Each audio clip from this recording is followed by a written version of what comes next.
servido de base y modelos en algunos países latinoamericanos para fortalecer dicho desarrollo.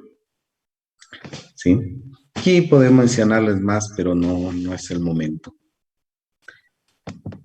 Y por ende, nosotros deberíamos empezar a leer textos, ¿sí?, asociados a ello, como las neuropedagogías, como neurociencia educativa, neurociencia cognitiva, el cerebro en desarrollo, el neurodesarrollo infantil. Hay diccionarios de neuropsicología, el aprendizaje y la neuroeducación, cómo usar nuestro cerebro, por qué nos hacemos humanos de Gazzaniga, ¿sí? Entre otros de los textos, educación neuropsicológica infantil, y así muchos otros textos que nos dan luces, que nos permiten adentrarnos a este tema. Porque la neurociencia de hoy todavía se sigue escribiendo, no hay nada dicho, no es la última palabra lo que yo digo. Posiblemente en la próxima corte algunas cosas de las que dije cambiarán, que así es la ciencia. Algunos de estos textos que los vieron allí en la presentación, les entregaré de regalo al final, pero si se portan bien. Se portan mal, no les doy nada. ¿Sí? Pero sí les obsequiaré a muchos de estos libros. Gracias. De manera que cuando nos adentramos a esto, conocemos sobre neurulación, sobre migración neuronal, sobre espinas dendríticas, que ya hablamos, sobre odogénesis, sobre poda neuronal, sobre apoptosis. Por ejemplo, este tema de la migración neuronal es un tema importantísimo que hay que saberlo. Porque ya no estamos con esas viejas concepciones de que el aprendizaje, el desarrollo, digamos, los problemas de aprendizaje están dados por el entorno. Ya esas concepciones ya no se utilizan mucho. Por ejemplo, lo que más se trabaja hoy en el ámbito de la neuropsicopedagogía, estoy refiriéndome, nosotros ubicamos el origen de las dificultades de aprendizaje en la migración neuronal. Hay algo que también deben entender ustedes, y posiblemente ya lo dije, pero no está por demás repetirlo. La mayoría de los seres humanos, bueno, exagero, la mayoría de habitantes del Ecuador, no dije todos, hemos nacido sin previa planificación. Me incluyo, hemos dicho. Son pocas las personas que han sido producto de planificación. De pronto papá llegó el fin de semana cobrando el sueldo y aquí estamos, ¿no? De pronto fuimos a un bautizo y de regreso al bautizo, aquí estamos. Y así. ¿Y cuándo nos enteramos? Mejor dicho, ¿cuándo se enteró mamá de que estaba embarazada? Cuando no tenía menstruación. Pero cuando recién se entera que está embarazada, ya hemos generado el 35% de lo que es en nuestro desarrollo cerebral. Porque el sistema nervioso empieza su formación a partir del día 17 hasta el día 22. Y todo lo que hagamos en esos días marcará lo que somos hoy. Y si hoy nos consideramos que estamos bien y estamos normales, es porque de pronto mamá, con sentido común, se cuidó durante estos días. Porque si mamá hubiese ese fin de semana, aunque en mi tiempo no era tan común, hoy es más común. Si mamá hubiese salido a farrear ese fin de semana en que se estaba formando el sistema nervioso, justo coincidía con el día 17 a 22. Y se tomó un vaso de cerveza suficiente como para que se afecte este proceso de formación del sistema. Si al otro día estuvo con dolor de cabeza por la mala noche y se tomó una aspirina sin saber que estaba embarazada, esa aspirina pudo haber modificado la formación del sistema nervioso a nivel microscópico. Hablo de microscópico, porque de pronto ustedes se imaginan que va a salir sin un ojo, sin un brazo, ¿no? Estas ya son malformaciones genéticas. Usted no sabe cómo está el sistema nervioso del niño al nacer. Lo ve un niño normal, porque niños con lesiones microscópicas son tan normales, corren, saltan, son vivaces, etc. El problema es cuando empiezan sus procesos de lectura, escritura y cálculo. Y el origen no está en que la maestra de pronto no le trata bien. El origen ya puede estar desde estos periodos. Si mamá ya no se tomó cerveza, no se malanochó, pero se fue ese fin de semana a un sauna o a un turco, se fue a las termas de Papayacta, ese cambio de temperatura corporal, de temperatura ambiental, pudo haber afectado la formación de ese ser humano. Si mamá estuvo estresada, angustiada, etcétera, en ese día, tuvo eventos muy difíciles, de plano va a verse afectado el desarrollo de este ser humano. Si mamá consume altos niveles de cafeína, de teína durante estos días, también es un indicador para que se afecte el desarrollo. De ahí la importancia, entre otras recomendaciones, del consumo de ácido fólico antes de el embarazo, para asegurar que en estos días, por lo menos, este proceso se garantice en su desarrollo. Y hoy, una de las teorías que está siendo muy avalizada es la del SFA, síndrome fetal alcohólico, como principal causa de las dificultades de aprendizaje. Y nosotros buscando cucos, tratando de interpretar las dificultades mediante tests.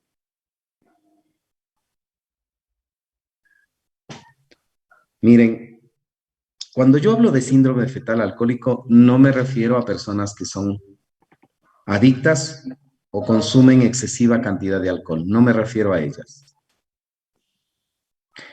Los países latinoamericanos y la humanidad como tal siempre ha estado a la mano y muy cerca del consumo de alcohol, sobre todo en Latinoamérica.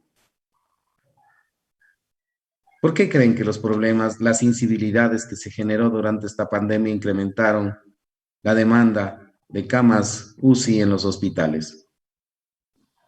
Por esta cultura de que no pueden las personas pasar un fin de semana en casa compartiendo con su familia, porque lo fundamental es inventarse cualquier pretexto para tomar, para farrear. Entonces, voy a hacer un ejemplo. Mary, madre A, Judy, madre B, y Lucía, madre C. Mary es farrera hasta más no poder. Cualquier pretexto es bueno para salir a farrear. Entonces ella pasa de farra en farra y de vez en cuando se pega sus cervecitas o sus rones. Judy es de las personas que, me disculpan de tomarlas como ejemplo, no es esa la realidad, es solamente para explicarles, por si acaso, si coincide ya es mera coincidencia, ya ve Mary acepta con mucha valentía. Bien, entonces, Judy es de las personas que no toma todos los fines de semana, pero cada vez que hay una fiesta, sale con la familia y de vez en cuando se toma unos tragos. Lucía es de las que nunca quiere aceptar trago para nada. Pero resulta que a veces tiene antojos y entre unos antojos es que durante el periodo de gestación le gustaba tomarse un vaso de cerveza. ¿Cuál de las tres madres tiene más probabilidad de desarrollar durante el periodo de gestación el síndrome fetal alcohólico? Lucía, ¿Por qué? porque no está acostumbrada y el momento en que el licor le empieza como a hacer efecto, se altera. ¿Alguien más que quiera opinar? Los tres. Mary, ¿por qué? Mary porque es farrera, o sea, es con frecuencia, es constante. O también otro punto de vista que pueden ser los tres. Ya. ¿Alguien más? Yo opino que los tres. Pienso Sí. que los tres casos, porque en los tres está incluido el consumo de alcohol, aunque no sea en grandes cantidades ni en forma frecuente. Aquellos que pensaron que las tres tienen la misma probabilidad y el mismo riesgo de que su hijo desarrolle durante este periodo el síndrome fetal alcohólico están en lo correcto. No es la cantidad,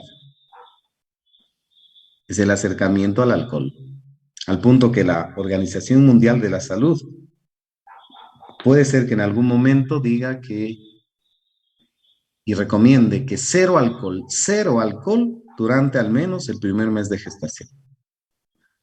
Así de simple.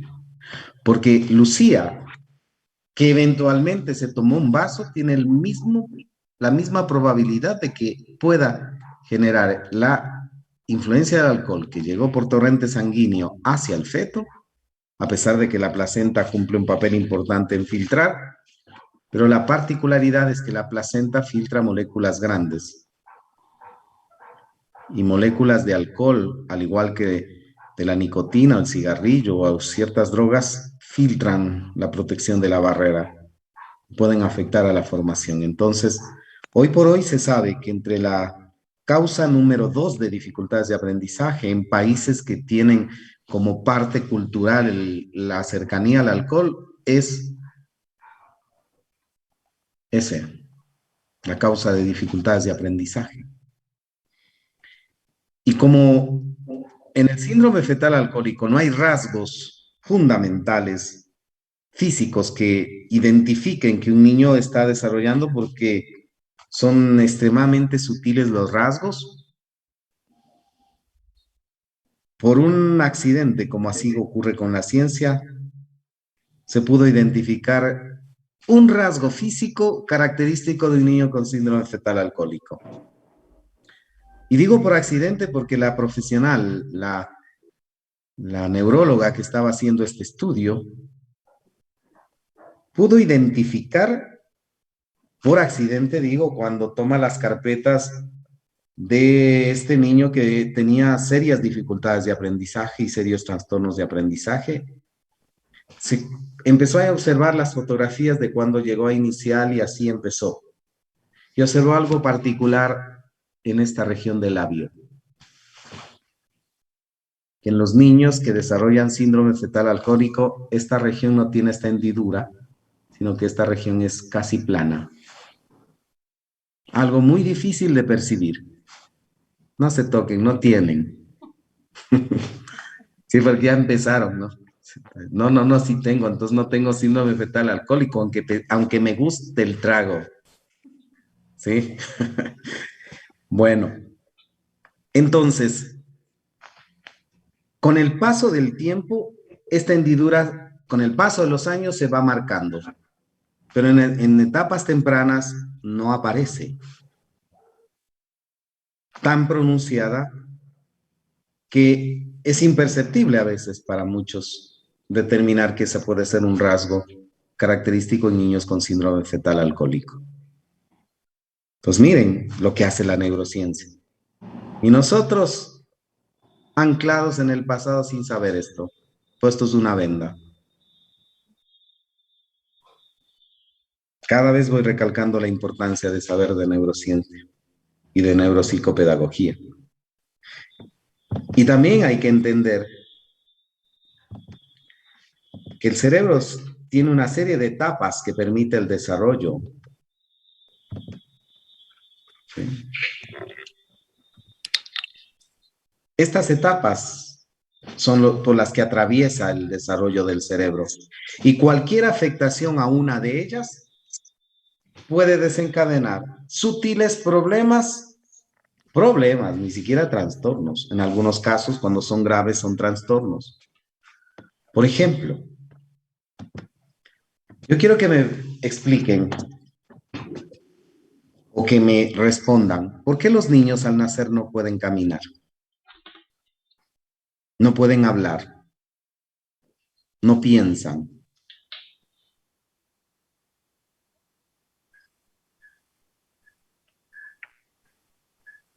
¿Mm?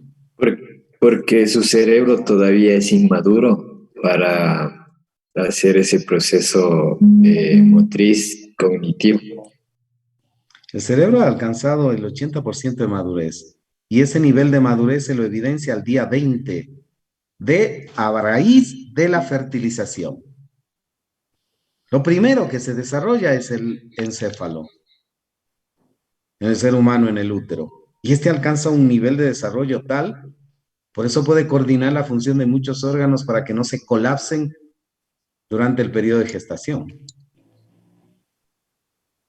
¿Sí? A ver, Eliana y después Judy y después Catherine. Ya, buenas noches con todos. Bueno, según mi idea, los bebés no pueden hacer todas estas actividades que usted nos expuso porque todavía no han realizado las conexiones neurológicas para poder realizarlo. ¿Eso sabía o lo está infiriendo sobre la base de lo que está aprendiendo? Lo estoy infiriendo. Qué buena inferencia.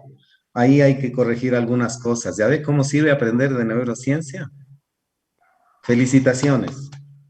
Judy. Bueno, iba a decir algo parecido.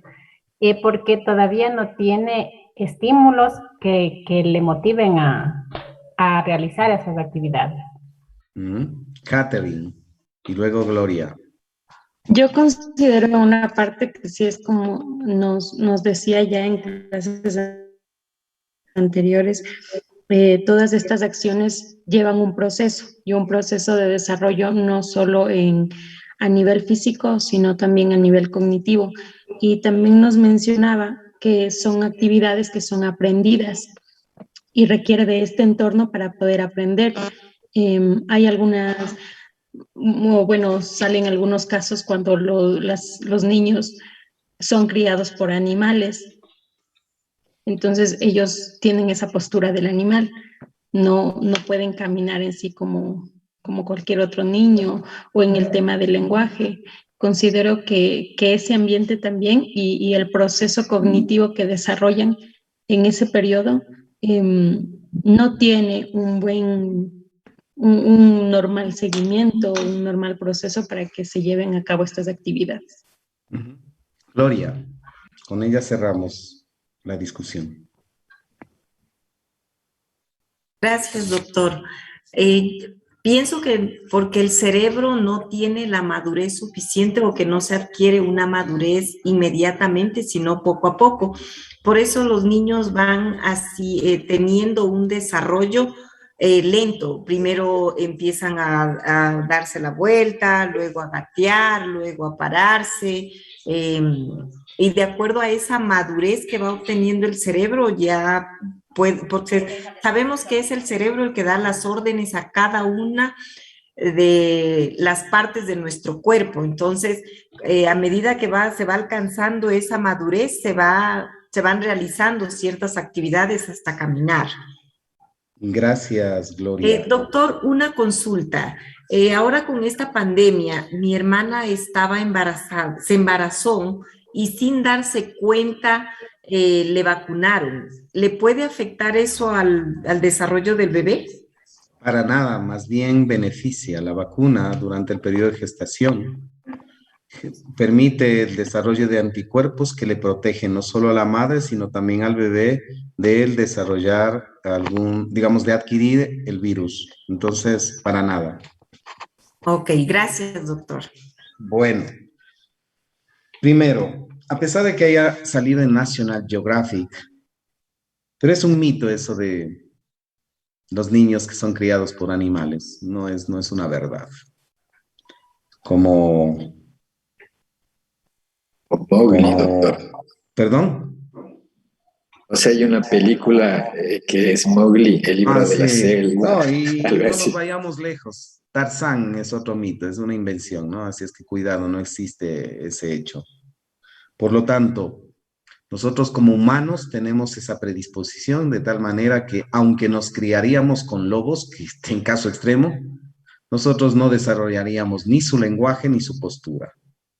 Porque como homínidos tenemos la capacidad de articular, aunque no palabras, pero sí ciertos sonidos que se asemejan al lenguaje humano. Entonces, esa es una predisposición genética. Pero bueno, vamos hacia la respuesta. Pero lo que me alegra es que ya utilicen términos ya más técnicos, que ya no estén hablando de que es que porque los papitos no le dieron estimulación, porque no lo quisieron, no, sino que se refieran al desarrollo cortical. Y es así. Primero, los argumentos de que el niño no camina porque físicamente, muscularmente y a nivel óseo no está preparado es falso. Y es falso porque las que son mamás, que creo que son la mayoría, algunos ya están próximas y algunos ya mismo se enteran, ¿sí? Entonces, ellas saben que el niño a los 5 meses ya empieza a hacerse notar, a hacerse sentir, y ya empieza a presionar sus piecitos, sus piernas sobre el abdomen de mamá, y muy fuerte, al punto que en ocasiones sí se puede ver la figura que ejerce la presión de su pie sobre el abdomen. Por lo tanto, su musculatura y su sistema óseo están muy bien desarrollados a esa edad. 2. El cerebro ha alcanzado el 80% de madurez al momento de nacer. De tal manera que no es que el cerebro está totalmente inmaduro. No es esa la explicación. La explicación es la siguiente. Ningún cerebro humano nace ya con las neuronas en su lugar.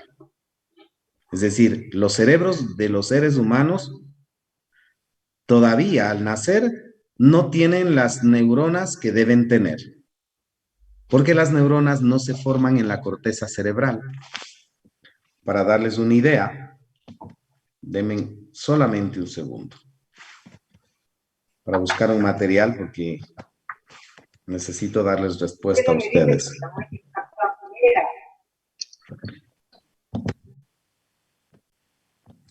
No aprenden, ¿no? No aplastar el botoncito.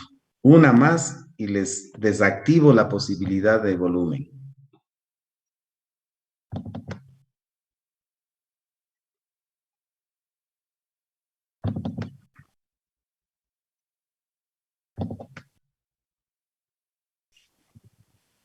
Bien, vamos a utilizar esta gráfica.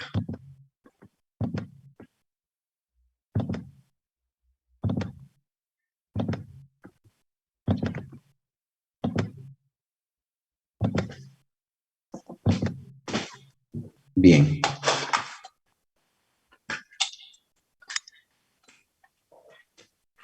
Esta región que yo la voy a marcar, una fina membrana que recubre los lóbulos, es la corteza cerebral. Aquí están todas las neuronas especializadas, aquí se ubican todas las neuronas especializadas que van a dar origen y paso a lo que se llaman los procesos cognitivos, todos.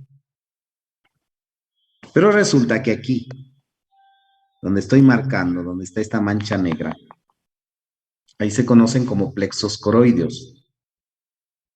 Entonces, aquí hay la fábrica de neuronas para el encéfalo, porque por acá hay otra fábrica para la médula.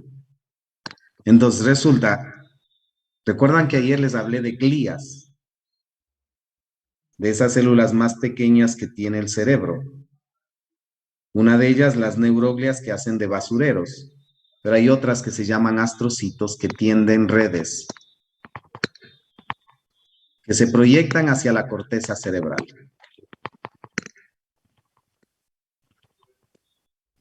Entonces, tejen un montón de redes y por esas redes van ascendiendo las neuronas hasta ubicarse en las distintas regiones de la corteza. Por ende, ¿por qué el niño no camina? ¿Por qué el niño no habla? Porque las neuronas que están aquí todavía no migran hacia las regiones que permiten caminar, hablar y etcétera. Y este proceso se llama migración. Y este proceso es por oleadas y por tiempos que están programados genéticamente. Entonces, muchas de las ocasiones, cuando este proceso se interrumpe y las neuronas no migran de manera correcta a las diferentes regiones del cerebro, se producen los diferentes problemas y trastornos. Entonces, cuando uno va a diagnosticar una condición de un niño, estudia desde esto a ver qué ha pasado, y eso se lo determina en la entrevista y con algunos datos que nosotros tomamos, y se determina si el proceso de migración neuronal fue el normal. Porque si no fue normal ese proceso de migración, podemos inferir el porqué de la sintomatología y el trastorno. El autismo está asociado también con, por ejemplo, entre una de las causas, con un proceso de migración neuronal anómalo. Los trastornos de aprendizaje también pueden estar asociados con procesos anómalos. Y así puedo mencionarle algunos otros trastornos. Entonces, miren, la ciencia actual nos permite, nos orienta, porque ustedes ya están en una formación de posgrado, por si acaso, no de pregrado. Por eso les hablo de estos temas, ¿sí? Porque ya están en capacidad de entender y utilizar, no para ir a dar un discurso de estos, porque yo tengo cumple el deber de explicarles, pero sí para que comprendan que mucho de lo que hacen los niños no es resultado del ambiente ni de malcriadez. Es resultado también de lo que ha pasado con la formación y el desarrollo de su cerebro. Entonces, en algunas ocasiones, cuando las neuronas no migran, obviamente se pueden presentar una serie de problemas. Entonces, todo hoy, amparado en las neurociencias, tiene su explicación. Todo, absolutamente todo. Entonces, hay cosas que todavía hay que profundizar más, que hay que escarbar más para ir teniendo más elementos, pero ya al menos en muchos de los aspectos que trabajamos en educación ha habido un avance, pero impresionante. Por eso la importancia de que los maestros también conozcan acerca de estos procesos. ¿Sí? También deben entender que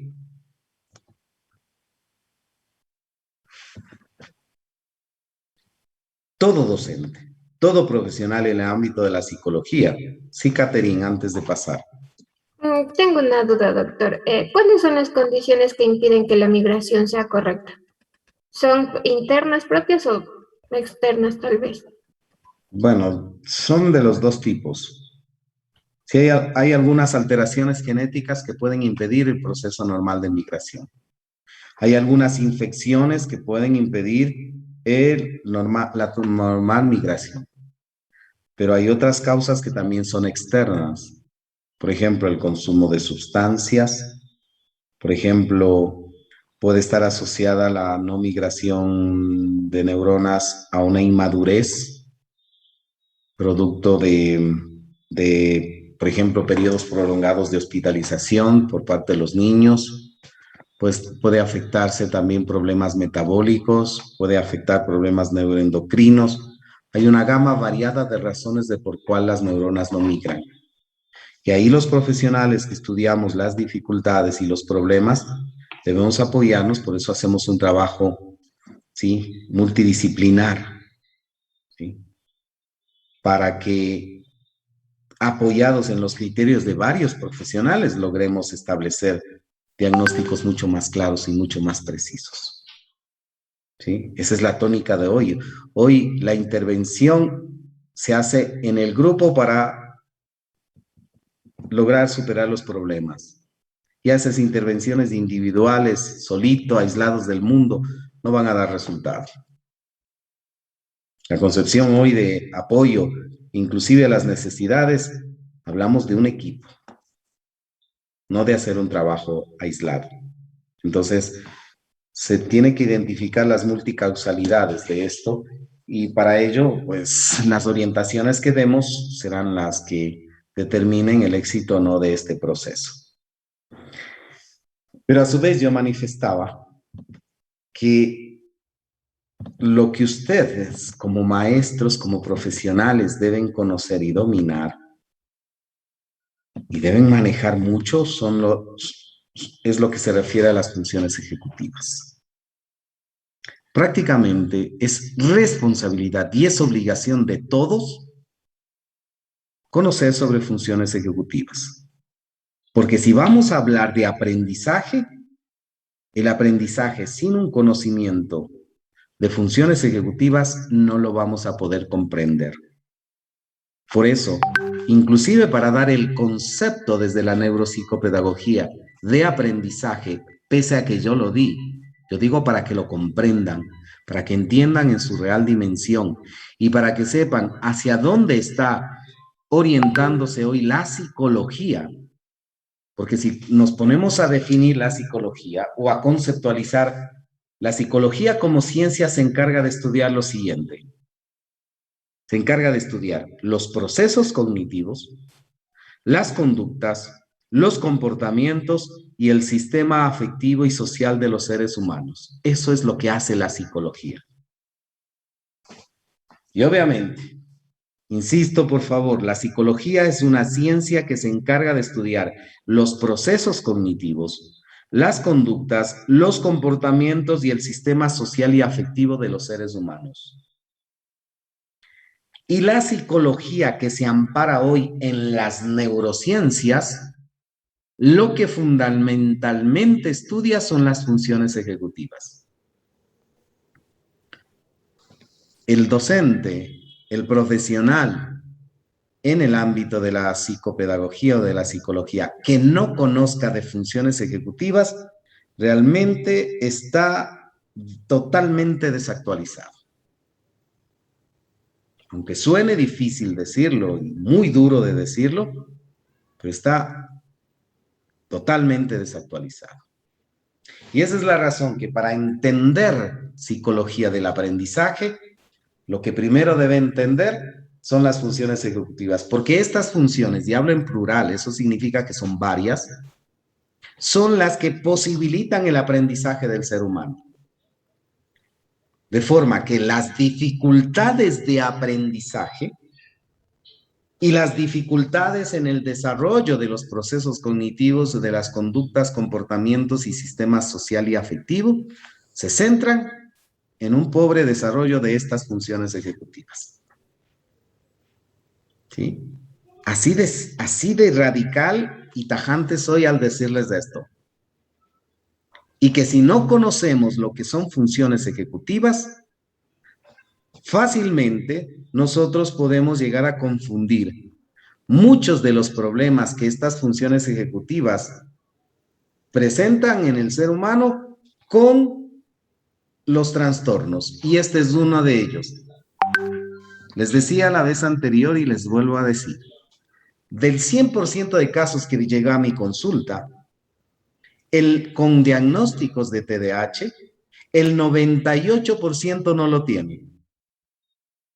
Y apenas un 2% de este tiene la presunción, por no decir un 0,1%, llega a ratificarse el diagnóstico de TDAH. La mayoría de los problemas que atraviesan estos niños son en funciones ejecutivas. Y obvio, TDAH, T de trastorno. Y por eso les hice entender los términos que espero que no se olviden. Cuando yo hablo de trastorno, estoy hablando de daño, modificación estructural en el cerebro. Entonces, la causa está siempre en un daño en el cerebro.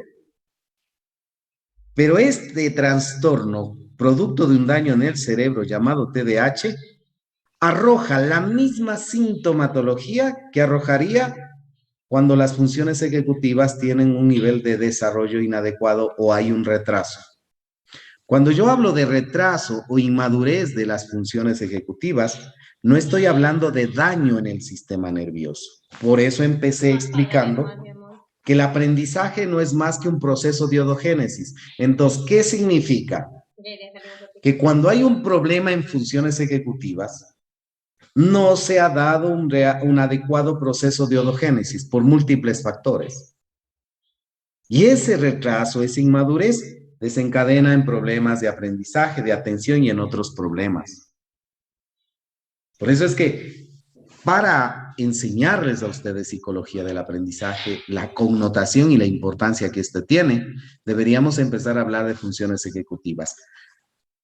Todo lo que empiece con T de trastorno siempre está asociado a lesiones. La dislexia es un trastorno. Por lo tanto, ¿qué significa? Que cuando hay un niño con dislexia, hay un daño en el cerebro. La disgrafía, la discalculia son trastornos.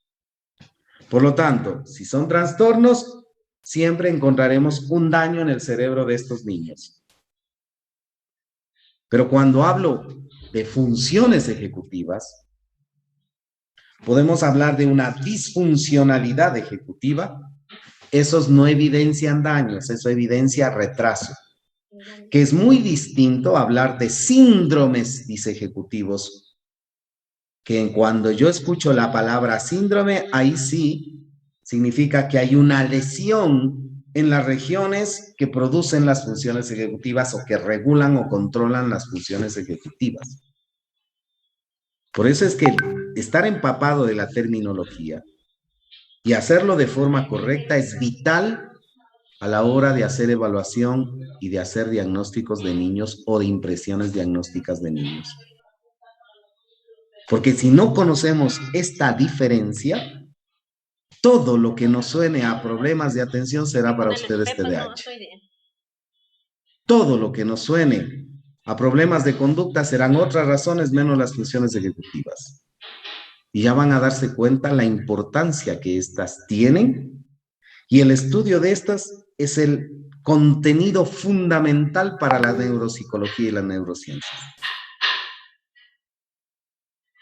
Así es que todos los profesionales que hoy van a aprender sobre funciones ejecutivas van a tener que desaprender muchas cosas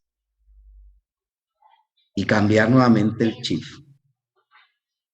Porque el instante en que me entienda esto, entenderá la causa de muchísimos problemas.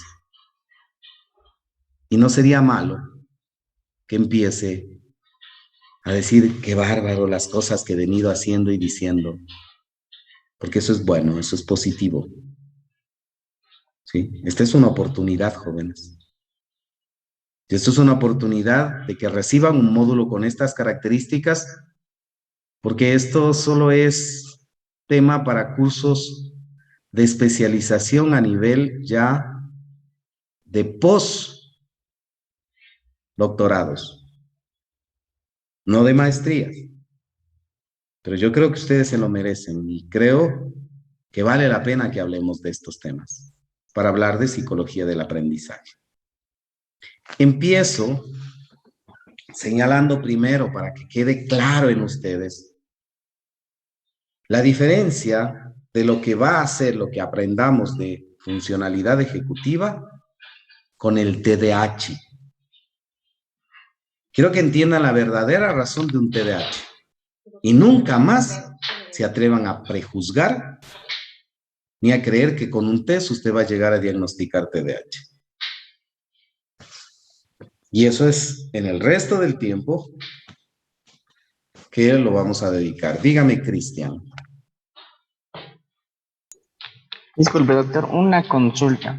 Y bueno, de lo que estaba mencionando acerca de los trastornos, mencionaba aquellos, por ejemplo, dislexia, disgrafía como trastornos, en donde la mayoría de textos que se encuentran están catalogados como dificultades específicas. Tal vez ya hay algún texto en neurociencia o en neuroeducación que se especifique ya como trastornos. Hay miles de estos, no solo uno. Porque igual en el ministerio lo que más hablan como clasificaciones como dificultades de aprendizaje. Eso es lo que les acabo de decir. ¿Recuerda lo que les dije ayer, Cristian? Que la psicología en nuestro país se está andando todavía en una carretita al lado por caballos, mientras que la neurociencia está en un Fórmula 1. por esa misma razón. O sea, si yo me remito a lo que hace el ministerio y dice el Ministerio de Educación con todo el respeto del mundo,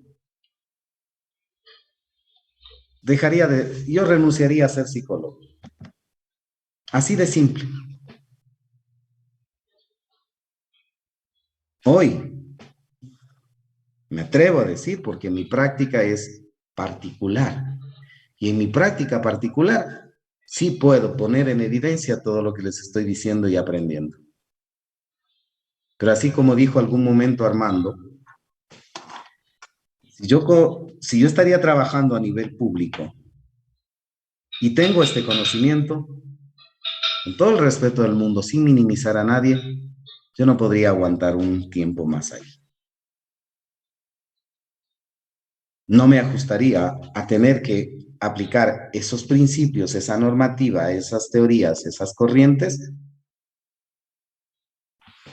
como lo he hecho en mi vida. Yo también yo fui profesor del ISPED Juan Montalvo por 10 años. Y renuncié al ISPED para dedicarme al rectorado del Colegio Lev Vygotsky. Y si sigo en la universidad es porque la universidad me ofrece un espacio mucho más potenciador. Tengo mayor libertad de decir a mis estudiantes todo esto que he aprendido. Entonces, yo sé cómo están manejando, con qué enfoque están manejando en el ministerio. Y en libros tradicionales de psicología va a encontrar, ¿sí?, eso, que la dislexia es una dificultad. Yo le recomiendo, empiece leyendo Trastornos del Aprendizaje de Alfredo Ardila. Y ese documento lo encuentra gratuitamente en el internet. Y estamos hablando de un libro de hace más de 10 años. ¿Sí? Si es que quiere encontrar algo más, lea Casanova. ¿Sí? Entonces, bueno, hay miles de libros y artículos sobre trastornos, Cristian. ¿De acuerdo? Y ahora les voy a dar esa explicación. Y con eso cerramos la clase de hoy.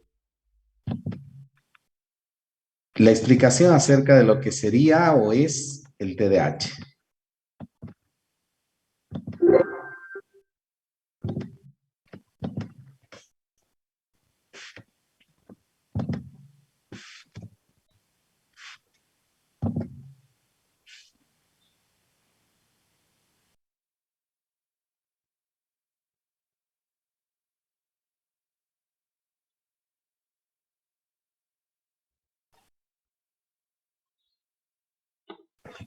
Deme un segundo, por favor, hasta buscar un gráfico que me permita explicarles.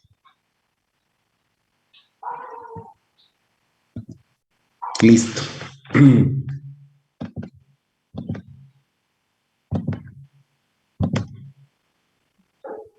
Bien. Desde hace muchos años atrás, se ha llegado a establecer ya la causa, los orígenes del TDAH. Pese a que hay todavía clasificaciones, porque ya esa clasificación desde la neurociencia ya no se aplica. Se dice que hay 3 tipos, inclusive de TDAH. El inatento, el hiperactivo y el combinado. Eso es cuento del pasado, al menos para la neurociencia actual. Que alguien siga utilizando esa clasificación y hasta en las conferencias y en documentales y en YouTube encuentre esa clasificación, pero ya no se la usa. ¿Sí? Su origen, porque el TDAH es un trastorno neurobiológico. Cuando yo digo trastorno neurobiológico, significa que hay un daño y una lesión en el cerebro y que lógicamente su causa tiene antecedentes de orden genético. ¿Eso qué significa? Significa que algún miembro de la familia también lo padeció. De manera que cuando uno hace la historia clínica o historia psicológica, se puede identificar si hay antecedentes patológicos en la familia. Pero si yo no, en la entrevista no ubico esos antecedentes patológicos, genéticos, no hay antecedentes de ello, ya voy descartando poco a poco la posibilidad de que sea un TDAH.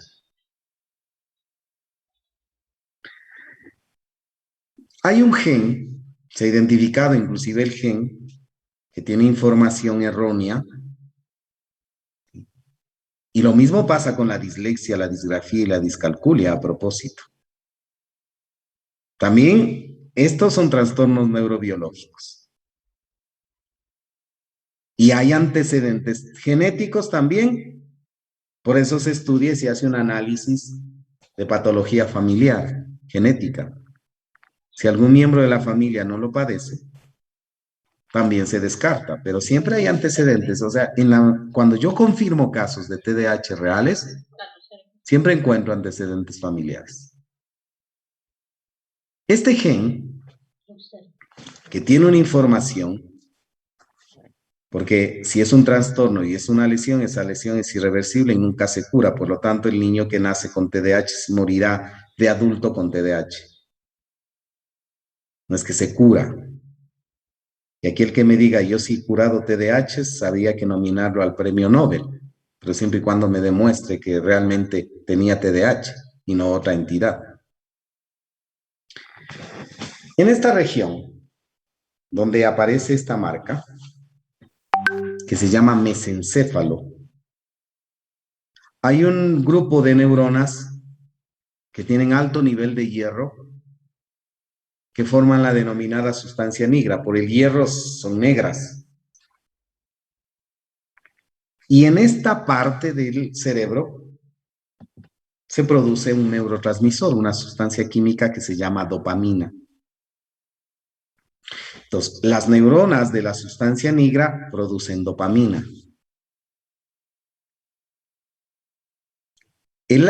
La zona, la región de la atención es el córtex prefrontal, es decir, esta región.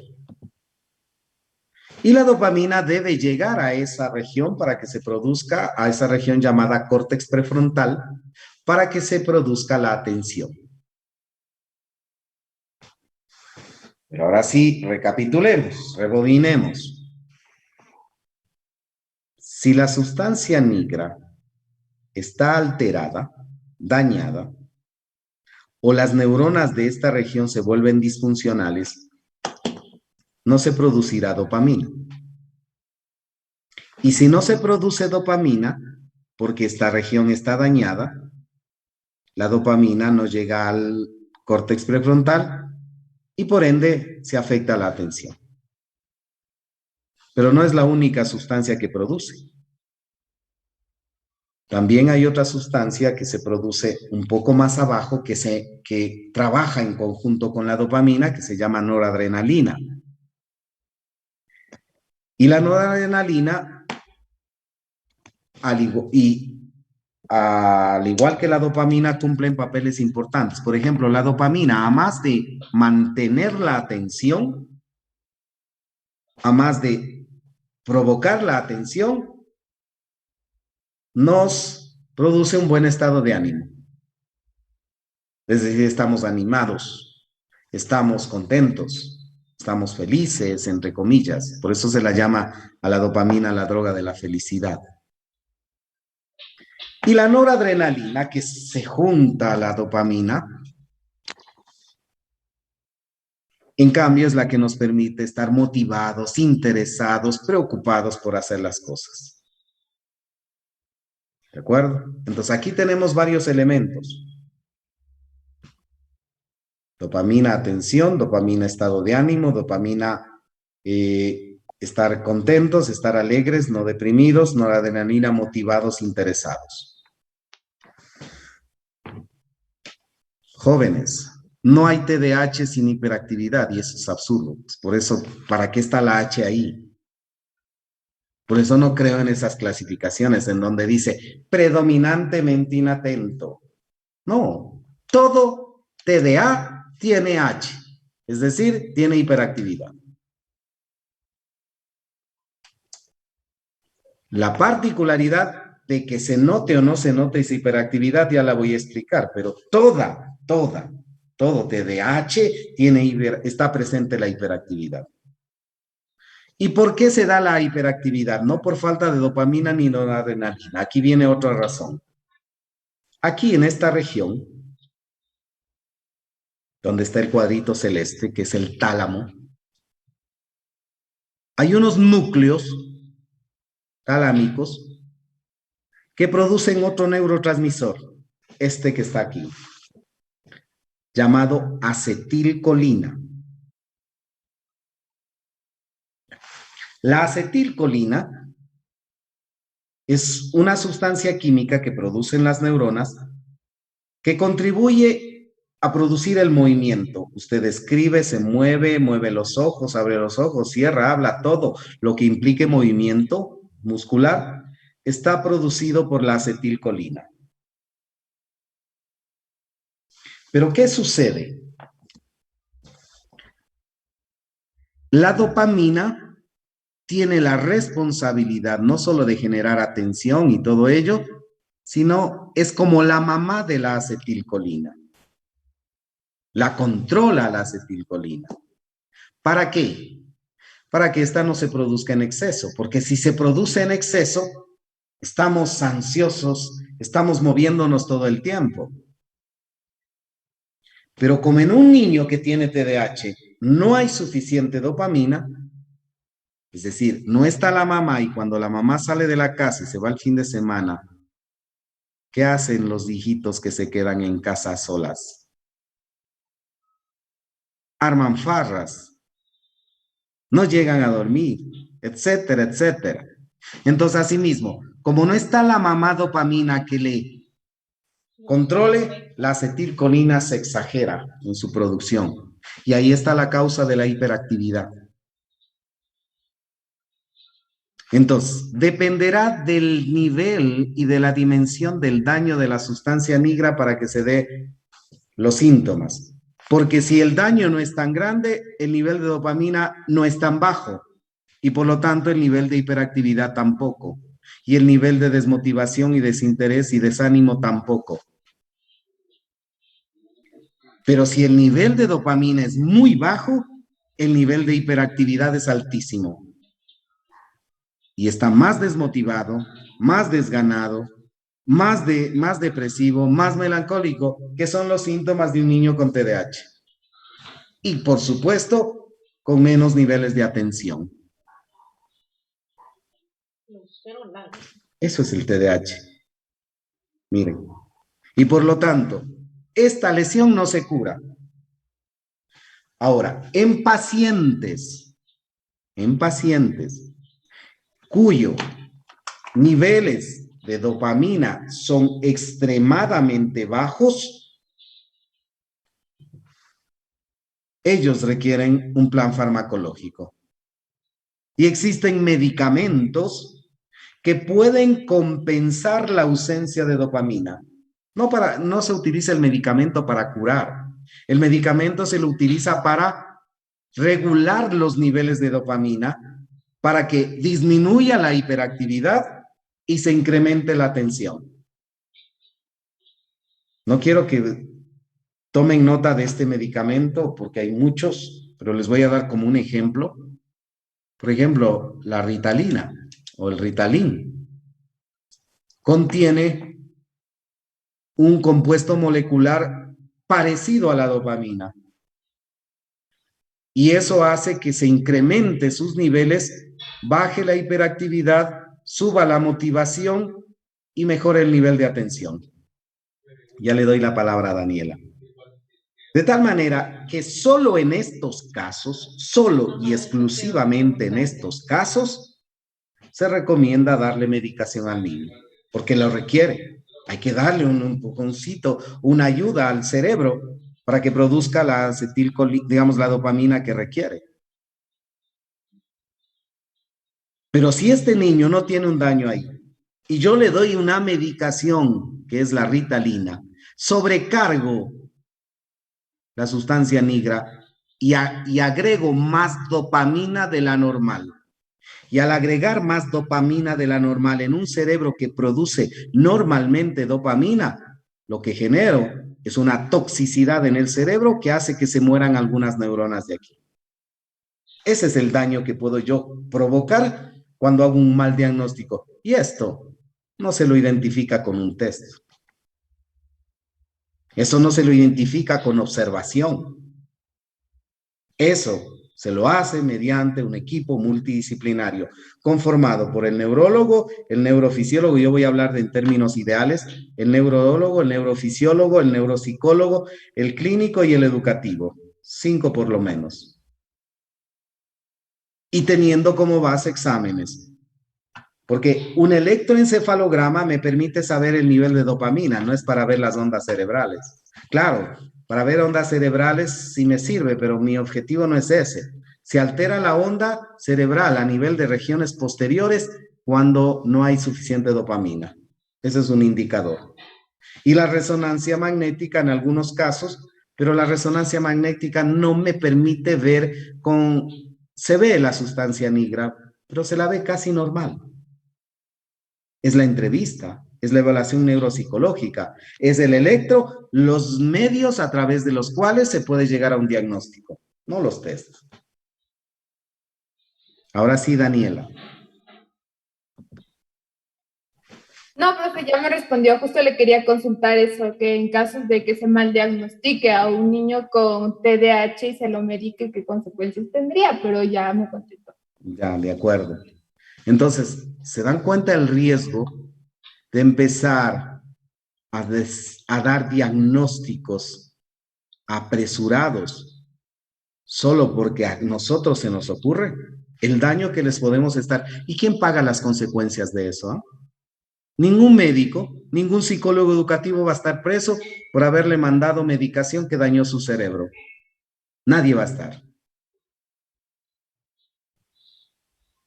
Por eso sigo enfatizando el hecho de que este es un acto, hacer un diagnóstico. Y ser profesional es un acto de enorme responsabilidad y ética.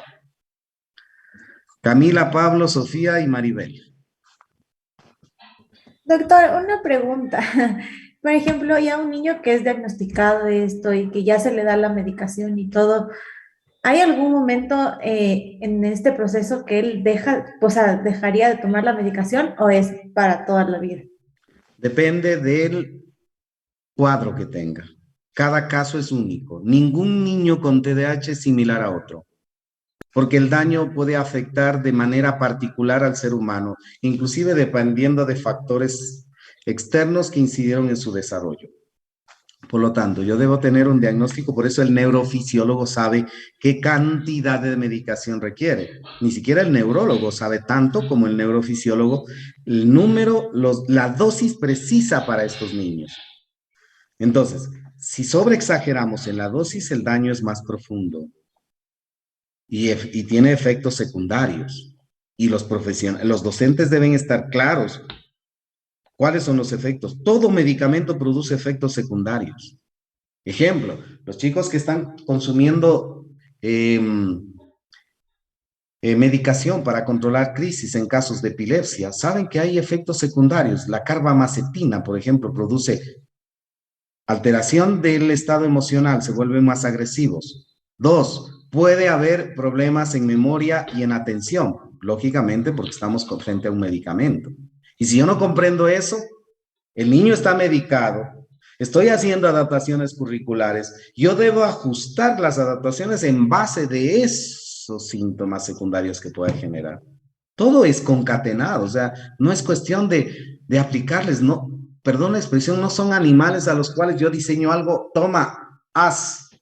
Debo estudiar, debo controlar variables biológicas, cognitivas antes de aplicar una adaptación curricular. ¿Cuáles son las variables cognitivas que yo debo regular?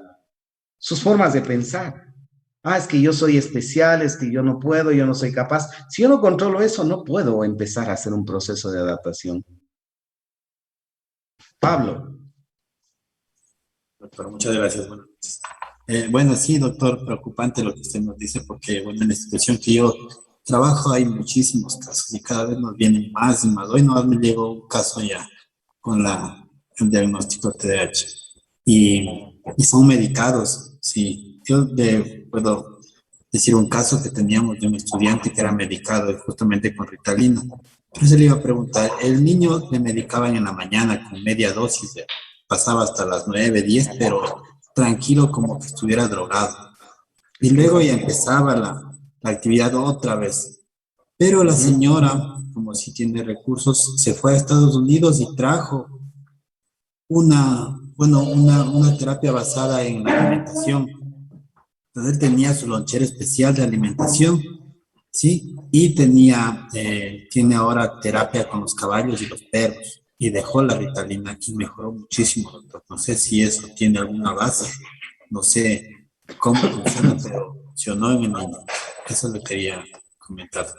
Sí, ya vamos a hablar mañana, todo el día de mañana vamos a hablar de funciones ejecutivas. Y se van a dar cuenta que muchos de estos problemas, porque el TDAH no se supera así porque sí. Si hubo mejoría utilizando otras herramientas, es más que seguro que el niño no tenía TDAH. ¿Sí? Cuando escuche sobre funciones ejecutivas, va a entender que tiene el mismo perfil de un niño con TDAH.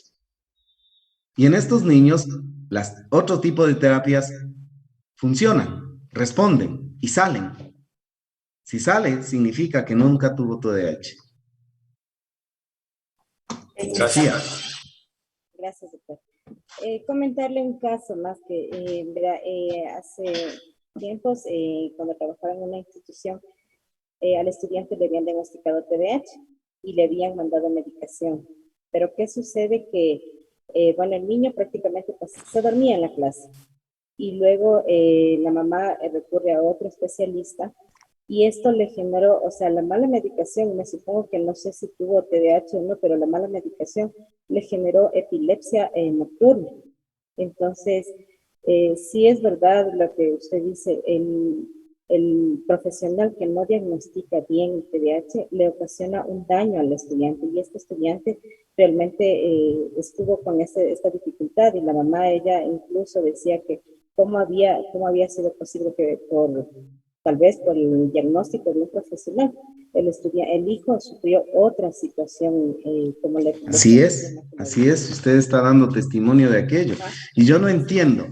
Yo digo, a veces en nuestro país ocurren cosas de Ripley. Yo no sé de dónde sacan tantos superdotados, por ejemplo, por un lado.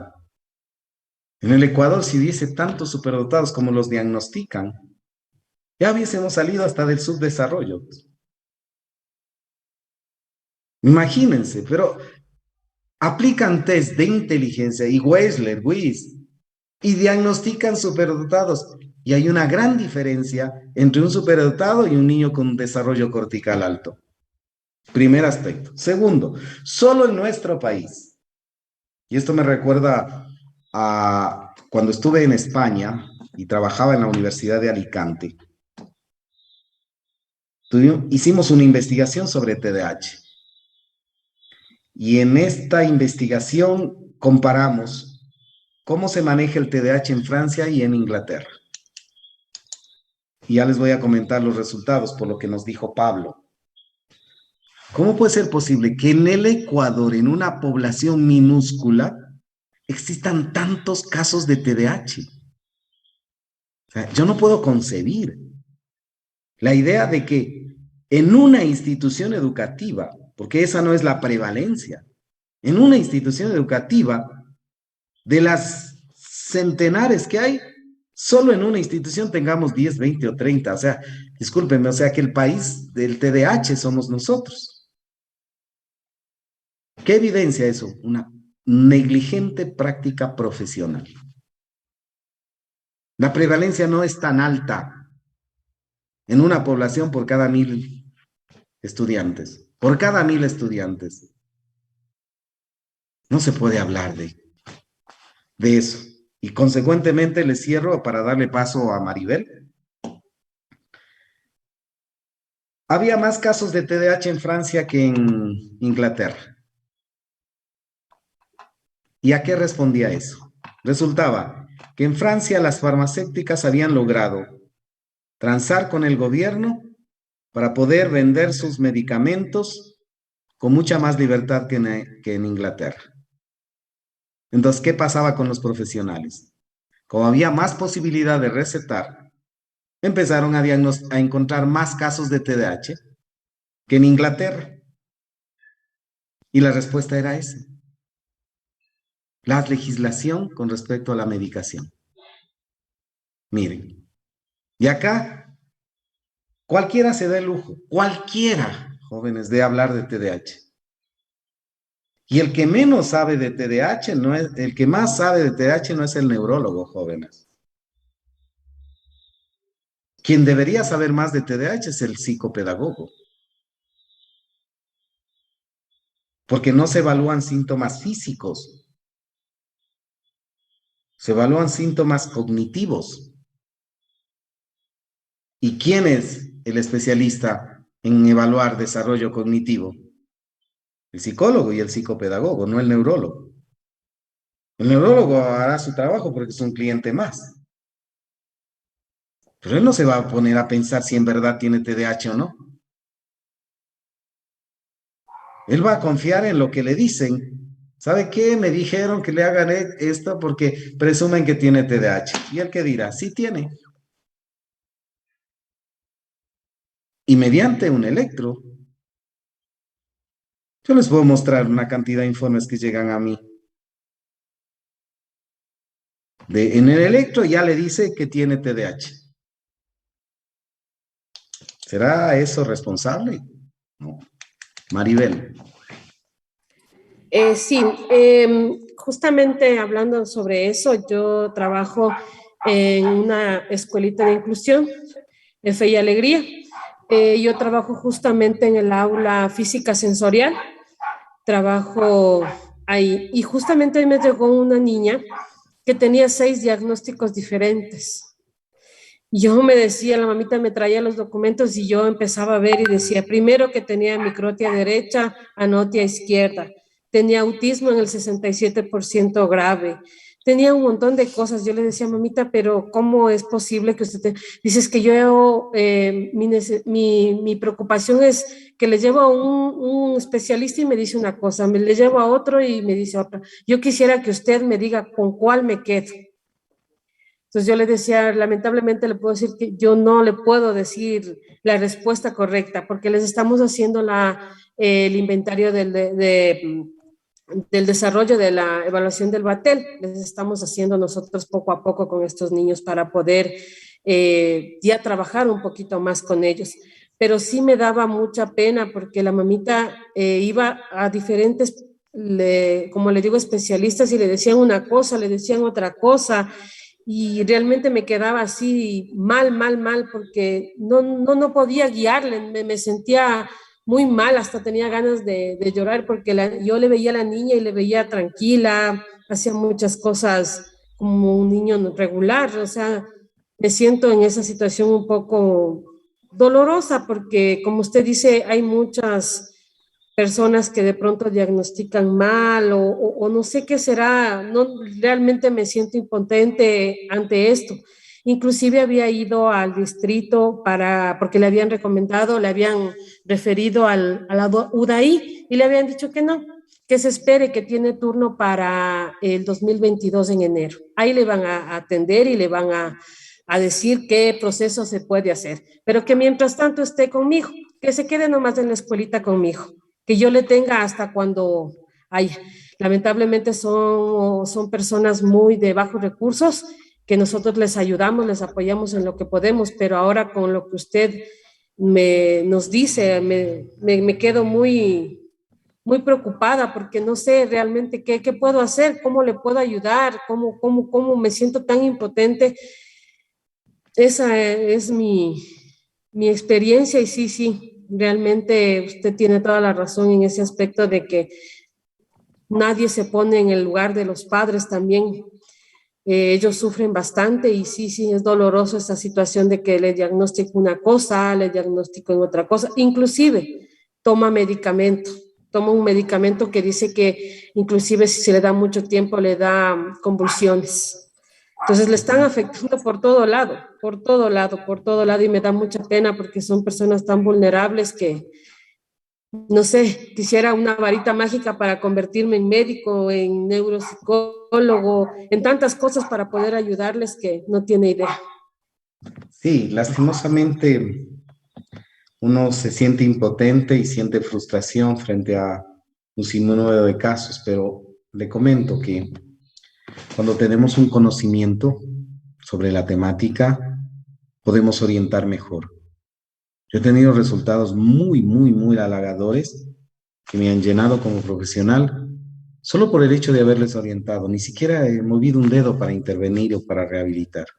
Solo el haberles dado orientación. ¿Cuántos padres ha dicho? Si un profesional me hubiese explicado de la manera como usted me explica y me hubiese dicho qué debo hacer, no hubiese padecido todos estos años con mis hijos. Miren, había un caso de un niño diagnosticado con TDAH, que fue al neurólogo y fue medicado, pero por suerte la madre dice, quiero tener otro criterio, y me llama. Entonces, hablé con la mamá y conocí algunos datos. Como estaba con el niño, le digo, hice una simple pregunta. ¿Qué pasa cuando tú estás en el aula? Eso era en la presencialidad. Estás en el aula y miras la pizarra. Simplemente no veo las letras. Y a veces parece que las letras se me saltan. Y bueno, ¿y qué haces cuando no logras ver? Nada, simplemente como la maestra me pone al final. No atiendo, molesto. Me levanto, paso hablando y haciéndoles chistes a mis compañeros. Porque como no veo y no entiendo, entonces eso hago. Ni siquiera la psicóloga del DS se preocupó por preguntar algo del niño. Entonces le dije a la madre, por favor, lo primero que quiero que haga es que les lleve al oftalmólogo. Y efectivamente el oftalmólogo identificó miopía y astigmatismo. Eso era el famoso TDAH. Se puso lentes y empezaron a cambiar las cosas. Entonces, hay mucha negligencia. Yo quiero mostrarles, miren, los diagnósticos que me llegan. Miren aquí lo que dice. Signo teta de predisposición a TDAH.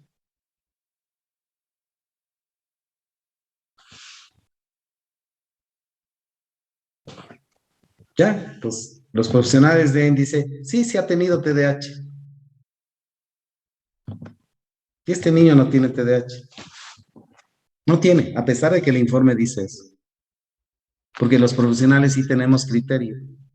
Y no damos como ley la palabra de los otros profesionales. Yo ya les dije. Yo en muchas ocasiones he enviado informes a los neurólogos y a los neuroradiólogos y así a otros profesionales con todo el respeto y sutileza, haciéndoles notar. ¿Y saben lo que me responden? Gracias, colega. Punto.